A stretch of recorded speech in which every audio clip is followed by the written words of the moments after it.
Cela fait 15 ans que je suis dirigeant d'associations professionnelles. C'est un métier qui me passionne, que j'ai découvert après 10 années passées dans différentes collectivités locales.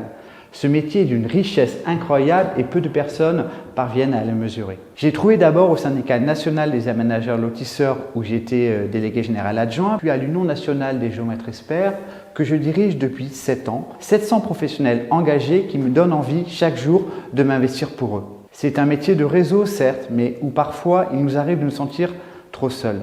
Et le CEDAP est ce lieu où nous pouvons nous retrouver entre pairs, se comprendre, échanger des bonnes pratiques, en un mot, se former en bénéficiant de l'expérience des autres. Un jour, j'ai envie de donner ce que j'ai reçu lorsque j'ai découvert ce métier et de m'investir au conseil d'administration de l'association, puis au sein du bureau de Mathieu Rossi, mon prédécesseur. La suite, vous la connaissez.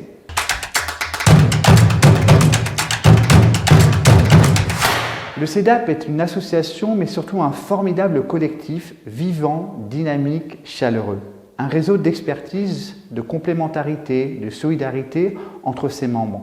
Le CEDAP, c'est aussi près de 300 dirigeants d'associations professionnelles représentant 2,4 millions d'entreprises de tous les secteurs d'activité de l'économie française qui se rassemblent pour travailler collectivement à une meilleure reconnaissance du rôle et de l'utilité des associations professionnelles. Le chemin parcouru jusqu'ici est remarquable, mais il reste des défis à relever.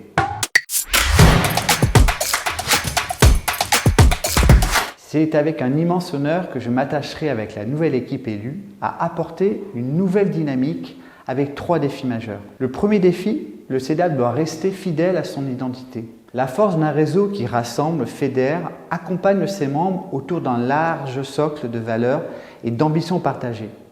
Notre réseau doit être au service de chacun. Deuxième défi, celui de la reconnaissance de nos métiers et des membres qui composent notre association. C'est grâce à la diversité et à la complémentarité des profils que nous saurons déployer collectivement l'énergie qui fera vivre et rayonner notre réseau. Troisième défi, l'ouverture.